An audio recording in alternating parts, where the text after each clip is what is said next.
Picture this.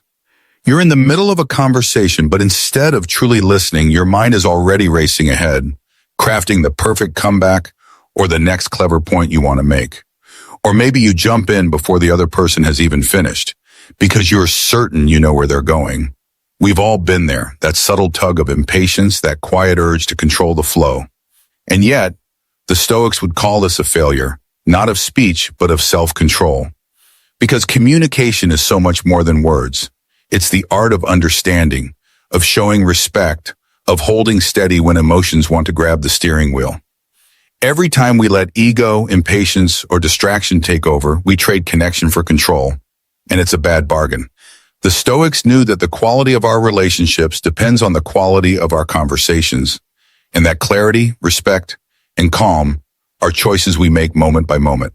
So today we're going to uncover 7 bad habits that silently ruin our communication, and more importantly, how Stoic wisdom can help us replace them with habits that build trust, deepen connection, and make our words truly matter.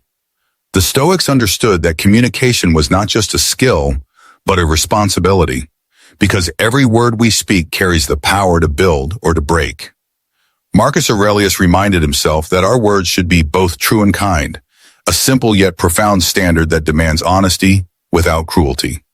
Epictetus warned that to speak without thinking is like firing arrows in the dark. You might hit something, but you might also cause damage you never intended. In every interaction, our speech reflects our inner state. Are we calm and measured, or reactive and careless? The quality of our conversations shapes the quality of our relationships, with our family, our friends, our colleagues, and even with ourselves.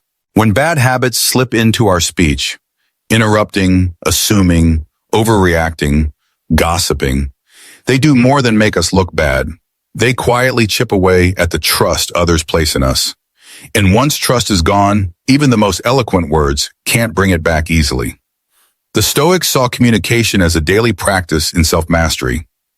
Every conversation is a chance to test your patience, to practice empathy, and to choose reason over impulse. It's not just about being heard. It's about making sure that what is heard is worth hearing. And if we can master ourselves in conversation, we can master ourselves in far greater battles.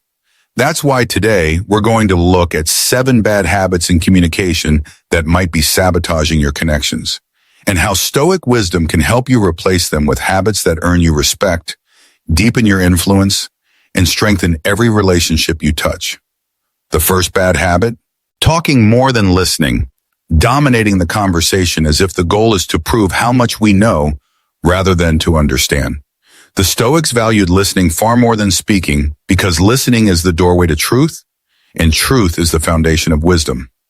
When we monopolize the dialogue, we cut ourselves off from learning, from perspective, from the insights that only come when we truly hear another person's experience. Instead, the Stoic approach is to practice what could be called philosophical silence, the discipline of holding your tongue, resisting the urge to jump in, and creating space for others to finish their thoughts without interruption. Seneca captured it perfectly. We have 2 ears and 1 mouth so that we can listen twice as much as we speak. This isn't about passivity, it's about respect, patience, and the humility to recognize that every person we meet knows something we don't. And when you start listening this way, you'll notice that people trust you more, open up more, and respect you more. Not because you dazzled them with your words, but because you honored them with your attention. Interrupting may seem harmless, but it's actually a quiet way of saying, what I have to say matters more than what you're saying. It breaks the flow of trust, shuts down openness, and often leaves the other person feeling unheard. The Stoics would see this as a failure of discipline, letting impatience override respect. Their remedy? Restrain the impulse. When you feel the urge to jump in, pause. Take a breath. Remind yourself that the moment you interrupt, you stop learning and you risk damaging the connection. Let the other person finish fully before you respond. To the Stoics, this kind of self-restraint isn't weakness. It's power. The power to choose patience over ego and understanding over dominance. The Stoics warned that anger is temporary madness for a reason. When we let it steer, our words turn into weapons we can't unswing. They didn't just moralize about it, they gave a protocol. First, notice the signal, the heat in your chest, the jaw tightening, the urge to fire back. Name it, I'm angry, because labeling an emotion loosens its grip. Then buy yourself a gap. Breathe in for 4, hold for 4, out for 6. Drop your shoulders, lower your voice. Ask the Marcus question. Is what I'm about to say in line with the person I want to be? And the outcome question, what result do I want in 5 minutes, 5 days, 5 years? If needed, delay your reply. So give me a moment or let me think about that. Because a pause is cheaper than an apology. When you do respond, trade accusation for observation and request. Assume ignorance before malice. Move from blame to boundaries and solutions. Remember Marcus Aurelius' advice. When someone's fault offends you, turn inward and study your own failings. Not to excuse theirs, but to reclaim agency over yours. Afterward, run a quick autopsy in a journal. Trigger, story you told yourself, choice you made, better choice next time. Anger is useful as data, disastrous as a driver. Keep it on the dashboard, not the steering wheel, and you'll protect your relationships and your character from a moment's heat. Gossip feels harmless in the moment. A quick laugh, a shared, "Did you hear?" But the Stoics would see it as a slow leak in the vessel of your character. Seneca warned that talking about others' faults does nothing to improve our own. And Epictetus taught that a wise person minds their own business as carefully as they guard their own health. Gossip is seductive because it offers instant connection, but it's connection built on the shaky ground of someone else's reputation. Over time, it erodes trust, not just in the one being spoken about, but in you. After all, if you'll talk about them, you might talk about me. The Stoic remedy is simple but radical. Shift the subject from people to principles, from rumors to reason, from "did you hear what they did?" to "what can we learn? How can we do better?" Instead of letting conversations spiral downward into criticism, steer them upward into curiosity about ideas, solutions, and truths that matter. In doing so, you not only protect your own integrity, you also become someone others can trust to keep their names safe when they're not in the room. And that's a kind of influence gossip can never buy. Speaking without clarity is like sending someone into a fog without a map. They might eventually find their way, but only after frustration and wasted effort.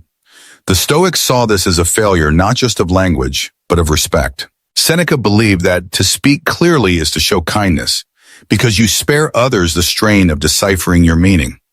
When our words are tangled, we invite confusion. When they are sharp and deliberate, we invite understanding.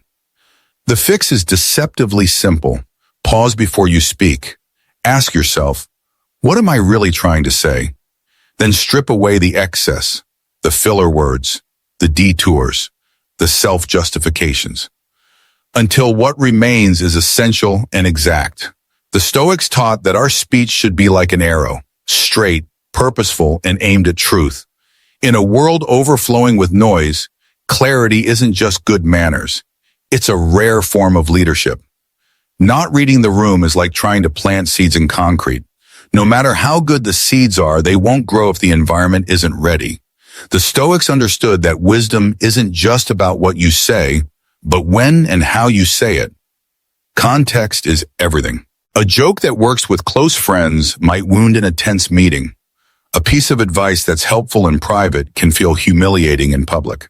The bad communicator charges ahead without noticing crossed arms, restless eyes, or the subtle shift in someone's tone. A Stoic, on the other hand, slows down.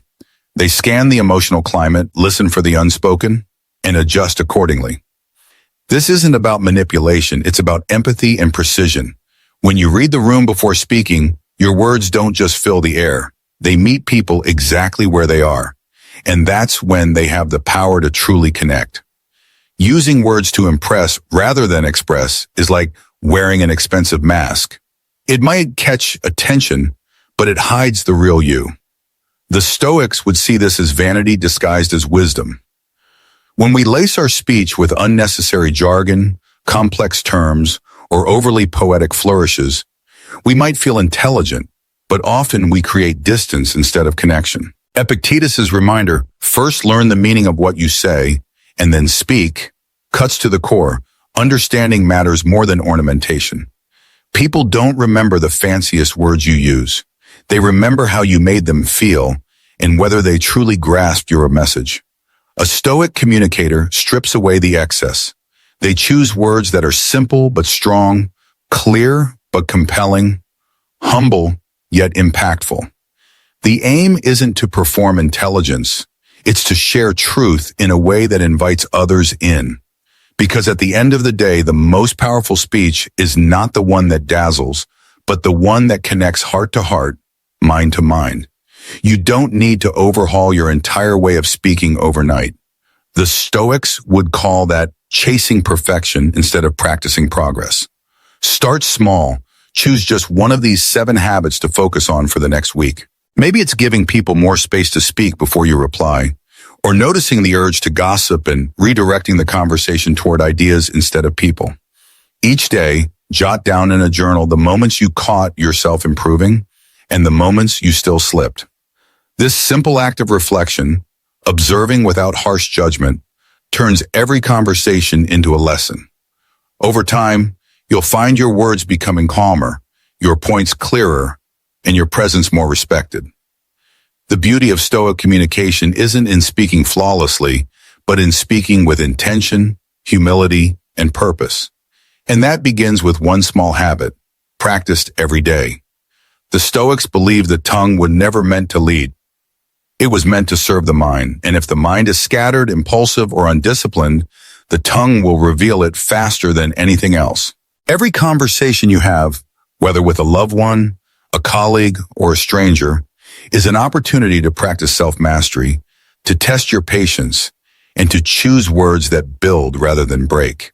When you remove the habits that dilute your message and replace them with those that add clarity, respect, and purpose, your words stop being mere noise. They carry weight. They earn trust.